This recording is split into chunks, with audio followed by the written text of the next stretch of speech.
नमस्कार मित्रों। उम्मीद करता हूँ आप सभी अच्छे होंगे। आइए हम डिस्कशन करेंगे किस तरीके से यूपीएससी मेंस के लिए इंडियन सोसाइटी का पार्ट को कवर किया जाए। जैसा कि आप जानते हैं कि इंडियन सोसाइटी का पार्ट बहुत इजी वे में अगर आप तैयार कर लें तो बहुत अच्छे नंबर जीएस 1 में ला सकते हैं। तो आइए समझते हैं पहले पूरी चीज़ों को कि इसका सिलेबस क्या होता है। साथ में सिलेबस के बाद हम लोग जानेंगे इसकी तैयार करने की जो स्ट्रेटजी है वो क्या होनी चाहिए। आपकी स्ट्रेटजी के साथ हमें क्या क्या रिसोर्स हमारे पास हो जाना चाहिए इसको तैयार करने के लिए, या क्यों ये बेनिफिशियल है कि हम इसमें जीएस 1 में अच्छे नंबर लेके आ सकते हैं। साथ में जानेंगे इसके ट्रेंड के बारे में कि लास्ट ईयर के एग्जाम में इसका कितना कितना ट्रेंड रहा, इसके बारे में हम लोग डिस्कशन करेंगे। तो चलिए हम लोग पहले सिलेबस को एक बार जान लेते हैं। तो कुल मिला के अगर कहा जाए तो 7 पॉइंटों में इसके सिलेबस को रखा गया है। 7 पॉइंट कौन कौन से हैं जिसमें अगर हम इसको रेडी कर लें तो बहुत अच्छे नंबर हम लोग मेंस में जीएस 1 पार्ट में ला सकते हैं, राइट। पहला, भारत और भारतीय समाज की विविधता के प्रमुख पहलू क्या हैं। It means silence aspect of diversity of India Indian society. देखिए, अगर आप इंडियन पॉलिटी के क्लास नंबर 6 के एनसीईआरटी में जाएंगे तो वहाँ diversity, understanding diversity, discussion of part लिखा हुआ है, बट वो टॉपिक कैसे लिंक होगा हम इसको बताएंगे, राइट। आफ्टर टू इसमें सिलेबस में लिखा है कि जो महिलाओं की भूमिका और महिला संगठन का रोल है, रोल ऑफ वुमेन क्या दिखेगा। पहले वाली महिलाएं क्या ड्रीम, उनका क्या डिमांड था, क्या उनके वर्किंग सिस्टम थे, आज की महिलाओं के क्या वर्किंग सिस्टम है, क्या उनकी डिमांड है, आने वाली महिलाओं की क्या डिमांड होंगे। ये सारी बातें हम लोग मूलभूत यहाँ करेंगे, ध्यान रखना। आगे जनसंख्या के क्या क्या इश्यूज वगैरह हैं, जनसंख्या होने से, ज़्यादा होने से, कम होने से क्या क्या इफेक्ट होंगे, जनसंख्या को हमें कहाँ तक लेके जाना है, प्रजनन धन को कैसे कवर करना है, आज के तत्कालीन में इस मुद्दे को लेते हुए कैसे ध्यान रखना, समस्याएं पैदा हो रही हैं, इन पर हम डिस्कशन करेंगे। साथ में जो पॉवर्टी है, जो गरीबी और विकासात्मक मुद्दे हैं, पॉवर्टी एंड डेवलपमेंट जो इश्यूज वगैरह हैं, इनके बारे में जानने का प्रयास करेंगे। इट लास्ट शहरीकरण की जो समस्याएं हैं, शहरीकरण के होने की वजह से पर्यावरण की समस्या हो या अन्य जो समस्या सिक्योरिटी की समस्या हो, बाकी फूड सिक्योरिटी, बहुत सारी समस्याएं हैं, उनके बारे में जानने का प्रयास करेंगे। एंड 6 इज सोशल एम्पावरमेंट क्या होता है, इसके बारे में जानेंगे। देश समृद्ध बनना चाहता है, विकसित बनना चाहता है, हमारे पास जो एक स्ट्रक्चर है, विकासशील जो देश है हमारा, कैसे समृद्ध बनेगा, कैसे हम लोग आगे रन कर पाएंगे देश को, इसके लिए क्या क्या हमारे पास इंफ्रास्ट्रक्चर होना चाहिए, जो आज का यूथ है, जो आज के हमारे पास युवा है, इसको यूटिलाइजेशन कैसे करें हम लोग, ये सब बातें हम लोग डिस्कशन करेंगे। एंड 7 पॉइंट इज सांप्रदायिकता, क्षेत्रवाद और धर्मनिरपेक्षता। यानी कुल मिलाकर अगर देखा जाए बेटा तो यहाँ से 7 पॉइंट में पूरे जीएस 1 पार्ट को कवर किया है। अब ये प्रश्न बन जाता है कि इसको तैयार कैसे करना चाहिए। अगर आप इसको बेहतर तरीके तैयार कर पाएंगे तो मैं कह सकता हूँ कि जीएस के फर्स्ट पेपर में 3 चीज़ों का रोल रहता है। एक तो हिस्ट्री, नंबर 2 इंडियन सोसाइटी, और आर्ट कल्चर भी हिस्ट्री का ही पार्ट है, नंबर 3 यहाँ से ज्योग्राफी। तीनों को मिला के अगर कहा जाए तो यूपीपीसीएस के अंतर्गत 200 नंबर का होता है, और यूपीएससी में अगर आप जाएंगे तो यही पेपर 250 का होता है। अब 250 में से 3 चीज़ें यहाँ इन्वॉल्व हैं। अगर हम इसके स्टडी प्लान के रूप में देखें तो 3 तरह की नॉलेज को आपको गेन करना पड़ेगा। एक नॉलेज होता है स्टैटिक पार्ट, और स्टैटिक पार्ट में अगर जाया जाए तो स्टैटिक पार्ट में 2 चीज़ों को रेडी करना पड़ेगा। एक आपको बेसिक नॉलेज इकट्ठा करनी है और एक एडवांस नॉलेज इकट्ठा करनी है, और उसके बाद डायनेमिक नॉलेज को इसमें इन्वॉल्व कर लेना है। अब बेसिक नॉलेज कहाँ से आती है, एनसीईआरटी से आती है। तो बेसिक नॉलेज कहाँ से आती है, एनसीईआरटी से। वो एडवांस नॉलेज कहाँ से आ जाएगी, आप बुक से। और बाकी डायनेमिक जो पार्ट है वो कहाँ से आएगा, जो आप करंट अफेयर वगैरह रेडी करते हैं। अब बात समझते हैं, यदि आपको इस पार्ट को कवर करना है उसके लिए आपके पास रिसोर्स के रूप में एनसीईआरटी किताब क्लास नंबर यहाँ से 11th की और 12th की, अंडरस्टैंडिंग सोसाइटी क्या होती है, और 12th नंबर की सोसाइटी एंड सोशल चेंजिंग वगैरह जो डेवलपमेंट इशू है उसके बारे में आप इसको पढ़ लेंगे तो आप स्टैटिक पार्ट के बेसिक पार्ट को कवर कर पाएंगे। एडवांस के लिए किताब है social problems in India, Bharat की समस्याएं हैं, जो राम आहूजा ने बहुत अच्छी तरीके ध्यान रखना चीज़ों को सजाया है सिस्टमेटिक तरीके से। अगर आप इसको पढ़ लेंगे तो बेसिक और एडवांस आपका रेडी हो चुका है। उसके बाद जो तत्कालीन के मुद्दे हैं, जैसे आफताब का मुद्दा है, श्रद्धा का मुद्दा है, उनको किस तरीके से इंटरलिंक करना है क्वेश्चन के साथ, वो कहाँ से आप डायनेमिक पार्ट से कर पाएंगे, इट मीन्स करंट अफेयर से कर पाएंगे। तो उसके लिए आपको ध्यान रखना कुछ मैगजीन्स वगैरह जैसे योजना है या कुरुक्षेत्र है, उसके साथ साथ बाकी जो newspaper, it means the Hindu अगर कह सकते हैं, तो यही सफिशियंट है। तो कुल मिला के अगर आप ये 4 से 5 रिसोर्सेज रखते हैं इस टॉपिक के लिए तो डेफिनेटली आप सोसाइटी को बेहतर कर पाएंगे। आइए हम डिस्कशन करते हैं आगे। इसके उपरांत देखा जाए तो यहाँ पे अगर लास्ट ईयर के पेपर के साथ साथ हम लोग ये देखें कि लास्ट ईयर के जो टॉपर रहे हैं उनका क्या वेटेज रहा है जीएस 1 को लेते हुए। 2021 में देखा जाए तो जो श्रुति शर्मा थी 119 अंक प्राप्त करे जीएस 1 में, ध्यान रखना बहुत अच्छा अंक प्राप्त किया। 2020 में देखा जाए तो शुभम कुमार ने 115 अंक प्राप्त किया। 2019 में देखा जाए तो प्रदीप सिंह ने 108, ये सारे टॉपर हैं ईयर के। 2018 में देखा जाए तो कनिष्क कटारिया ने 98 प्राप्त किया। 2017 में देखा जाए तो अनुरुद्ध दृष्टि ने यहाँ से 123 किया। इट मीन्स मतलब मैं ये कह सकता हूँ कि यहाँ GS1 में अगर आपने हिस्ट्री, ज्योग्राफी और सोसाइटी, इसमें सोसाइटी के पार्ट को आप बेहतर कर पाएंगे तो यहाँ आपके नंबर 100%, 100 नंबर से क्या आएंगे, ज़्यादा आएंगे। इससे क्या चलती है, एक फिल्म बन जाती है कि यहाँ नंबर अच्छे गेन कर सकते हैं हम लोग। अब बात कर लेते हैं यहाँ से कि यहाँ वेटेज जो रहा है, अगर हम 2015 में जाएंगे तो लगभग 250 नंबर में यूपीएससी ने 75 मार्क्स का जो है वो सोसाइटी पूछा है। तो सोचिएगा 1/3 का पूछ रहा, 75 का। यहाँ से हिस्ट्री के लिए आप देखेंगे एंशिएंट से लेकर मिडाइवल मॉडर्न होते हुए, ध्यान रखना आज की कल्चर है पूरा, मॉडर्न हिस्ट्री है, वर्ल्ड हिस्ट्री है, तब जाके वहाँ 70-80 नंबर का आता है। और यहाँ अकेला सोसाइटी कितने का बैठा है, 60 टॉपिक में 75 नंबर का बैठा है। तो ये डायरेक्शन दिखा रहा है कि GS1 में हमें किस पे विशेष ध्यान देना है। एंड 2016 में 65 नंबर, 2017 में 65 नंबर, 2018 में 70 नंबर, 2019 में 75 नंबर, 2020 में 60 नंबर, 2021 में 75 नंबर। यहाँ से आप एक डायरेक्शन क्या पा पाएँ कि लगभग 70 से लेकर 90 के बीच में यहाँ सोसाइटी का ध्यान रखना पार्ट रहता है। तो यानी अगर आप बेहतर तरीके से सोसाइटी को तैयार कर पाएंगे तो इतने नंबर लाने में सफल हो पाएंगे। अब हम लोग बात कर लेते हैं यहाँ से हमें क्या करना चाहिए। देखिए, एक टॉपिक है आपका, हमें कैसे इसको पढ़ना चाहिए इसके बारे में डिस्कशन करेंगे। भारतीय समाज पर प्रभाव देखिएगा और मस्ती के साथ यहाँ पढ़ेंगे एक टॉपिक जिसका नाम है LIR, उस पर भी डिस्कशन हम लोग करेंगे। पहले भारतीय समाज पे प्रभावों की अगर हम लोग चर्चा करें तो यहाँ समाज पर प्रभाव जो हुआ 1991 के बाद, तो यहाँ 3 भागों में इसको कन्वर्ट कर सकते हैं। फर्स्ट इस पार्ट जो आ जाएगा वो आ जाएगा हमारा आर्थिक प्रभाव, इकोनॉमिकल एस्पेक्ट में। एंड सेकेंड इज सामाजिक प्रभाव।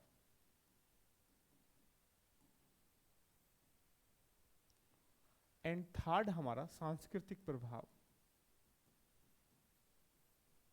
आप समझ पा रहे हैं क्या, 3 प्रभावों में इन सबों को जोड़ लिया जाए, अगर हम लोग सम्मिलित कर लिया जाए तो भारतीय समाज पर प्रभावों का एक डिस्कशन करें कि जब पश्चिमी देशों का आदान प्रदान के साथ साथ हम आर्थिक चीज़ों में हमने LPG लेके आगे, समझेंगे पूरी कहानी को, वैश्वीकरण क्या होता है ना, भूमंडलीकरण क्या होता है, सारी चीज़ें।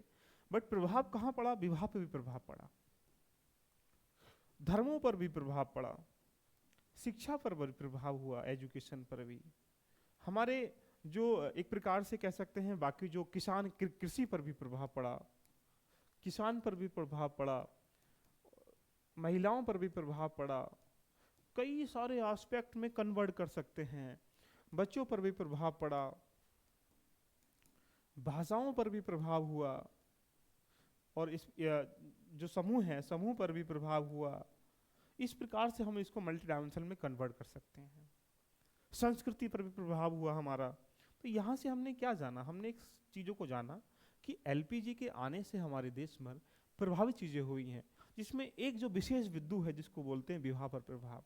विवाह पहले कैसे विवाह हुआ करते थे, आज कैसे विवाह हुआ करते हैं, ये नॉर्मली आपके दिमाग में फिल्म बन पा रही होगी, लेकिन एक कंसेप्ट निकल के आता है। अगर प्रत्येक कंसेप्ट को बहुत मस्ती के साथ आप पढ़ चले जाएंगे तो आपकी क्लियरिटी क्या होगी, टॉपिक के प्रति बड़ी सहजता के साथ उसको टैकल कर पाएंगे।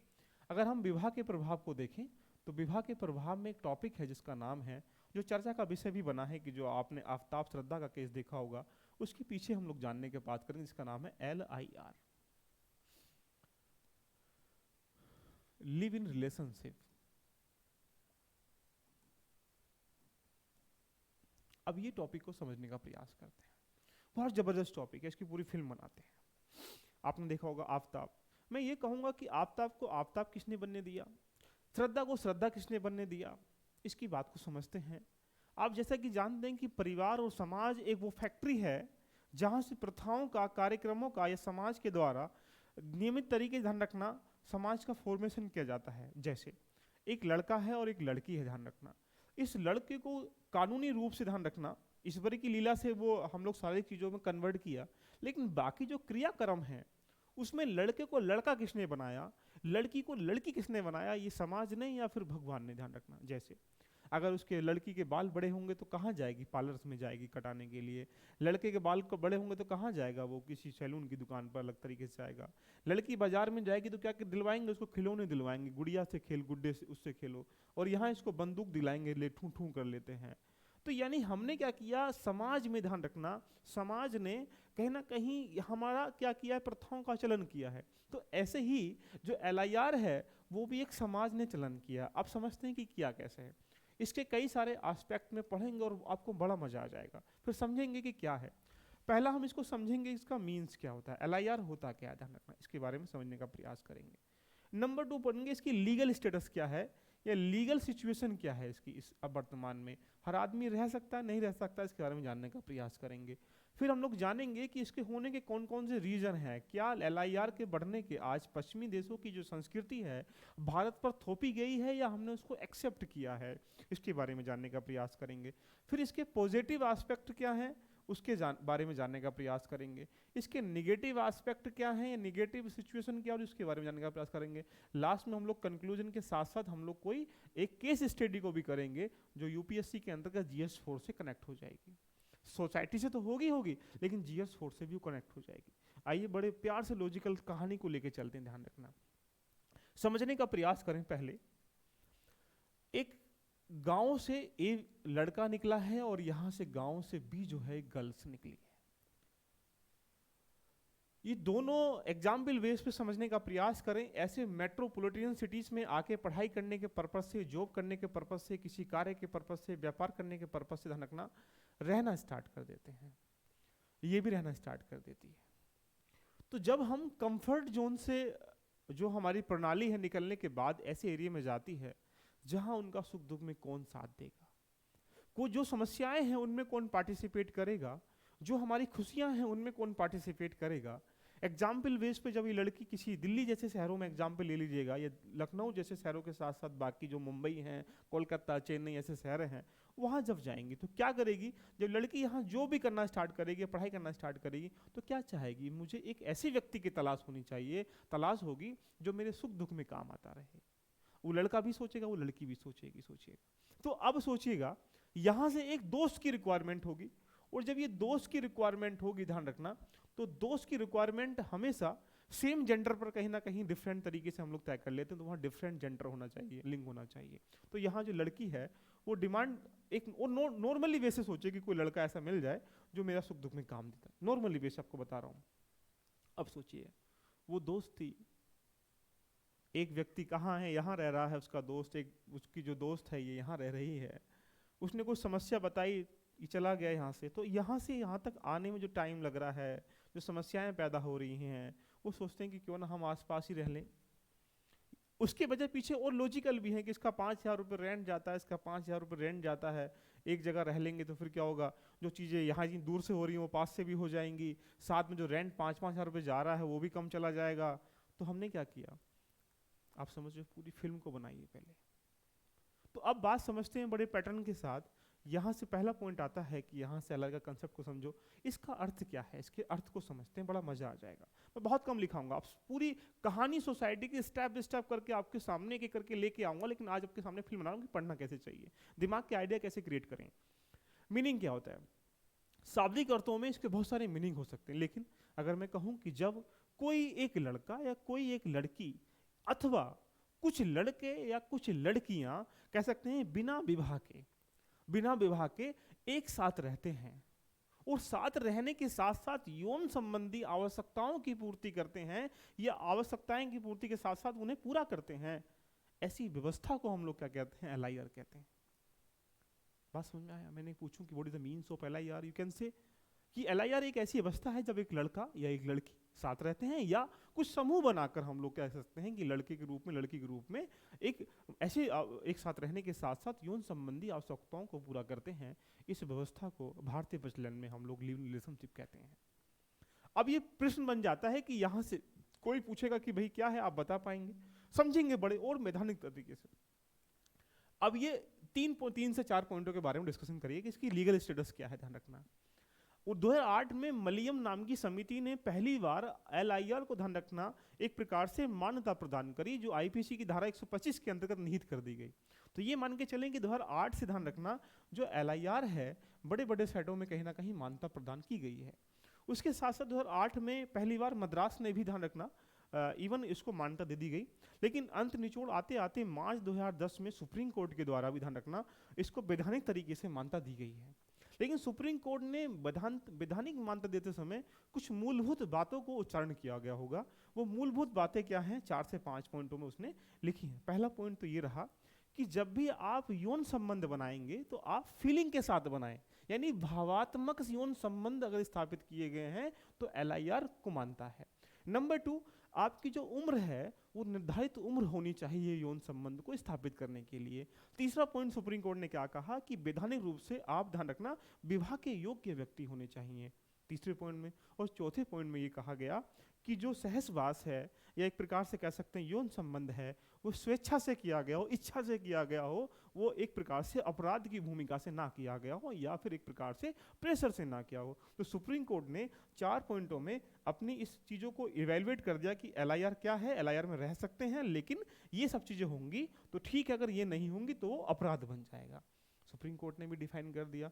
अब ये प्रश्न बन जाता है कि सुप्रीम कोर्ट के डिफाइन करने के बाद भी हमारे देश में क्या LIR को पंजीकृत करना समस्या है या नहीं है। तो अब अगर हम बात करें यहाँ से, बेटा क्लियर है, किसी को कोई दिक्कत तो नहीं आ रही यहाँ तक कि भाई आवाज सब क्लियर है? एक बार बताएं कमेंट करके। उसके बाद अब ये प्रश्न बन जाता है कि हमारे पास जो एक स्ट्रक्चर है कि इसकी स्थिति के अनुकूल अगर हम लोग देखें तो यहाँ से हम एक पॉइंट को समझेंगे कि क्या इसके कारण है प्रचलन के। इसके कारण के एस्पेक्ट में अब बहुत सारे पॉइंट बन सकते हैं, हर किसी इंसान का अपना पॉइंट। मूलभूत 3-4 कारणों में बात करेंगे।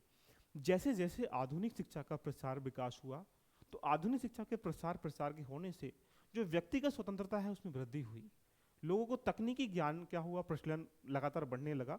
तो यहाँ हम ये कह सकते हैं कि आधुनिक शिक्षा का प्रसार होने से LIR की भूमिका लगातार बढ़ी। नंबर 2 पॉइंट में यह कह सकते हैं कि व्यक्तिगत स्वतंत्रता की जो स्थिति है लगातार बढ़ती चली गई। जो पहले डिपेंड होते थे गार्जियंस के ऊपर, अब लगातार क्या हो गया, बच्चा इंडिपेंडेंट होने लगा। तो इससे क्या हुआ, यहाँ से स्टार्ट। और तीसरा सबसे अधिक जो पॉइंट है, लगातार नगरीकरण होने की वजह से जो हमारे पास आवास हैं, तो यहाँ से तो जो भी चीज़ें हैं ध्यान रखना, यहाँ से नगरीकरण होने की वजह से क्या हुआ, आवासों में कमी हुई। आवासों में कमी होने से उनके रेट क्या हुए, ज़्यादा हुए। और रेट होने की ज़्यादा होने की वजह से ध्यान रखना लिव इन होने की जो LIR की प्रक्रिया है लगातार विकसित होना स्टार्ट कर दी।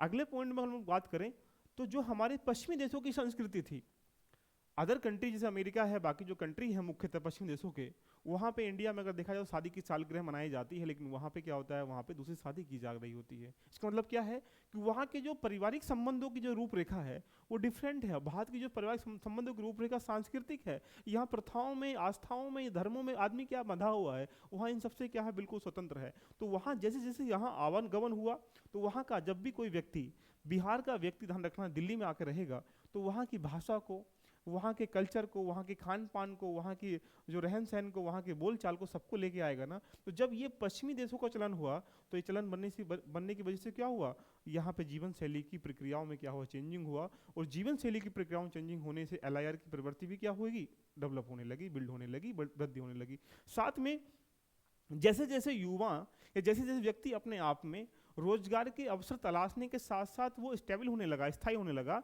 तो रोजगार के ढेर सारे अवसर मिलने की वजह से क्या हो गया, यहाँ आत्मनिर्भरता में वृद्धि हुई। और जब आत्मनिर्भरता में वृद्धि हुई तो LIR की जो भूमिका लगातार वो भी बढ़ गई। तो मैंने कुछ मूलभूत बातें आपको बताई हैं जहाँ से आप समझ सकते हैं कि LIR एक प्रकार से कहाँ से पनपा है।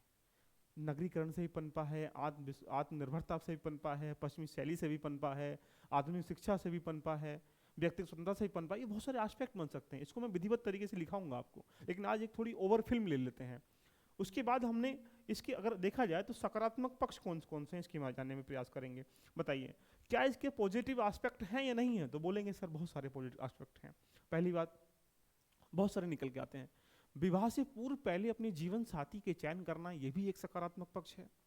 दूसरा पक्ष है कि व्यक्ति क्या है, स्वतंत्रता के आधार पर अपने इंडिपेंडेंट डिसीजन ले पाता है, अपने पोषक तत्व ले पाता है। तीसरा क्या पक्ष है इसमें, जो धार्मिक सीमाएं थी हमारी कि हिंदू हिंदू में ही शादी करेगा, मुस्लिम में नहीं करेगा, वो धार्मिक लव कहीं भी हो सकता है, लव का कोई धर्म नहीं होता, प्रेम का कोई धर्म नहीं होता। तो क्या हुआ, वो धार्मिक सीमाएं टूटने लगी। वो धार्मिक सीमाएं टूटने से क्या हुआ, धार्मिक सीमाएं टूटने की वजह से क्या हुआ, धर्मों में भेदभाव जो बन रहा था वो भाईचारे में कन्वर्ट होने लगा। तो यहाँ इसके सकारात्मक पक्ष और भी है, जो अति नगीकरण हो रहा है। मान लीजिए एक मकान में एक व्यक्ति रहेगा, अगले में ये रहेगा, तो डिमांड ज़्यादा मकान चाहिए, लेकिन जब दो लोग रह रहे हैं तो वहाँ पे क्या हुआ, अति नगरीकरण की व्यवस्था भी थोड़ी धीरे धीरे कम होने की व्यवस्था करेगी। तो ये ऐसे कुछ आप पॉजिटिव एस्पेक्ट में बहुत सारे एस्पेक्ट लिख सकते हैं, विधिवत तरीके से मैं लिखाऊंगा, आपको ध्यान रखना। लेकिन आज थोड़ी सी ओवरव्यू हम लोग कर लेते हैं। साथ में इसके नकारात्मक पक्षों की अगर हम लोग बात करेंगे दोस्तों, तो यहाँ से नकारात्मक अगर हम लोग पक्ष की बात करें, इसमें क्या बन सकता है, देखिए क्या, जो भारतीय संस्कृति की परंपराएं बनी हुई थी उन पे संकट गहरा रहा है। जो हिंदू धर्म की मान्यताएं थी, हिंदू धर्म की प्रथाएं थी, इवन कहा जाए तो जो एक प्रकार से चली आ रही बहुत लंबे समय की जो क्रियाएं थी, वो क्या हो रही हैं, प्रभावित हो रही हैं। और प्रभावित होने मानव के अंदर संस्कारों की कमी हो रही है। अब वर्ड आता है कि इससे क्या होगा, समाज में विघटन होना स्टार्ट हो जाएगा, समाज कन्वर्ट हो जाएगा। और जब समाज कन्वर्ट हो जाएगा तो फिर टकराव की स्थिति क्या होगी, वहाँ पैदा हो जाएगी, और टकराव होने से अपराध ऑटोमेटिकली बढ़ने लगते हैं, ध्यान रखना। साथ में जो विवाह संस्थाएं थी, ध्यान रखना, जैसे हमारे यहाँ 8 प्रकार के विवाह होते हैं, उन विवाह संस्थाओं को चुनौती मिलना स्टार्ट हो गया है। अगर हिंदू धर्म में जाएंगे तो विवाह की प्रक्रिया चेंज हो चुकी है, तो वहाँ पे आलंछन लगने स्टार्ट हो चुके हैं। मुस्लिम धर्म में जाएंगे तो विवाह की प्रक्रिया चेंज होने लगी, ध्यान रखना, वहाँ आलंछन लगने लगे हैं। इसके लिए बहुत सारे एग्जाम्पल आप देख सकते हैं, चाहे वो आफ्ताब का हो, चाहे श्रद्धा का हो, इवन जो मार्केट में आ गया वो दिखाई दे गया, लेकिन इसके पीछे बहुत सारे ऐसे मामले होंगे जो हमें दिखाई नहीं देते, ध्यान रखना। इसके पीछे बहुत सारे LIR के चल रहे हैं। और इवन मेट्रोपॉलिटन सिटीज़ में तो मैं कहूँ तो लगभग 70-80% लोग जो इस समय रह रहे हैं, वो फील कहीं ना कहीं आपस में इंटरलिंक तरीके से LIR में रहते ही हैं, ध्यान रखना। साथ में जो भावात्मक संकट है, फीलिंग का संकट है, ध्यान रखना, वो समस्या पैदा कर रहा है कि जो पहले जो रिश्ते थे वो फीलिंग से चलते थे, आज फीलिंग की जरूरत नहीं है। फिर ठीक है भैया, आज तेरे साथ है, कल किसी और के साथ होगा, परसों किसी और के साथ होगा, तो यहाँ से व्यक्ति का दोहन होना स्टार्ट हो गया है। और व्यक्ति के दोहन से क्या होगा, वो समस्याएं पैदा हो जाएंगी, वो मानसिक गुलामी की तरफ कन्वर्ट होना स्टार्ट हो जाएगा। और यहाँ से सबसे बड़ी बात क्या है, इसमें अगर लास्ट निगेटिव एस्पेक्ट में हम लोग देखें तो अनैतिक संबंधों की, अनैतिक यौन जो संबंध है उसमें लगातार वृद्धि हुई है, ध्यान रखना। जब भी व्यक्ति किसी तरीके से, ध्यान रखना, प्रभावित हो रहा है तो अनैतिक संबंधों को क्या करता है, चरम सीमा पर ले जाता है, और वही समस्या पैदा करते हैं। तो यदि मैं कहूँ कि एक थोड़ी सी फिल्म बनाई, लेकिन मैं फिर भी कहूँगा आफ्ताब को आफ्ताब बनाने वाला और वहाँ से, ध्यान रखना, श्रद्धा को श्रद्धा लाने वाले कोई और नहीं था, वो एक परिवार, वो संस्था, वो समूह, एक क्षेत्र ही था जिसने आफ्ताब को आफ्ताब बनाया और श्रद्धा को श्रद्धा बनाया। लेकिन अगर मेंस के एस्पेक्ट में जाएं तो इसमें जब भी क्वेश्चन पूछेगा, वो ये क्वेश्चन आपके सामने आ रहा है, इसको देखो कैसे ऐसा करते हैं। इस प्रश्न का आंसर देने का प्रयास करें सभी लोग और मस्ती के साथ करें। एक महिला अपने पुरुष साथी के साथ लिव इन रिलेशन में थी, बिल्कुल ठीक बात है, लिव इन LIR में थी। उसने अपने साथी द्वारा शादी का झांसा देकर पिछले 5 सालों से लगातार यौन उत्पीड़न एवं बलात्कार किए जाने की शिकायत पुलिस के पास दर्ज कराई है। देखो बड़े मजे की बात आ रही है कि एक महिला अपने पुरुष साथी के पास LIR में थी, उसने अपने साथी द्वारा शादी का झांसा देकर 5 साल से लगातार यौन उत्पीड़न एवं बलात्कार किए जाने की शिकायत दर्ज कराई है। पुलिस द्वारा दी गई प्राथमिक जांच में यह पाया गया है कि ये आरोप झूठे हैं तथा ये दंपति आपसी मतभेद होने से पूर्व खुशहाल जीवन जी रहे थे। जो आपसी मतभेद हुआ है, 5 साल तक लगातार खुशहाल जीवन जी रहे थे, जिसमें पुलिस को यह आरोप निराधार लगे हैं।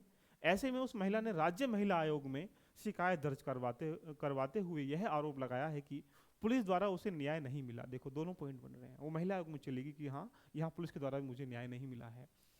उल्टा प्रतिसत्तात्मक जो हम लोग पैट्रियार्ची सिस्टम होता है, मानसिकता के भसीभूत होकर पुलिस ने उसके प्रति भेदभाव किया, पुलिस के ऊपर लांछन लगा दी कि मेरे पास न्याय नहीं मिला है। उसने यह महिला आयोग से न्याय की अपील की है कि आप राज्य महिला आयोग की चेयरपर्सन, अब प्रश्न बन जाता है कि यदि आप राज्य महिला आयोग की चेयरपर्सन यानी अध्यक्ष हैं, तो कितना अच्छा क्वेश्चन है। तो प्रश्न बन जाता है कि ऐसी परिस्थिति में आप कौन से कदम उठाएंगे। देखिएगा, आपको लगता है इसका प्रश्न का आंसर क्या होना चाहिए।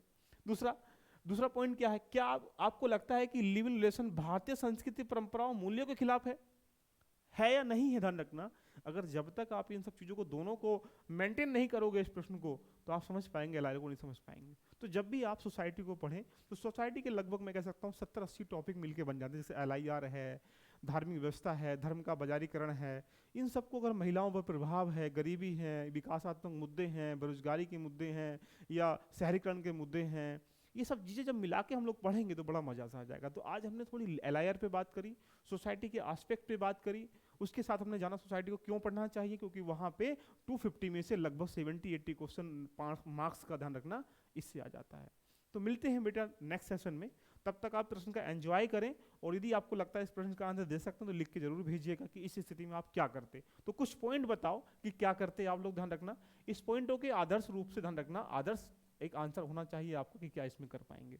तो ऑल द बेस्ट, एंजॉय करते हैं अगले क्वेश्चन के साथ। तब तक के लिए धन्यवाद। कैसा लगा आज की चर्चा एक बार कमेंट करके जरूर बताएं, और I hope all is well, सब अच्छा होगा। Thank you, bye bye, take care.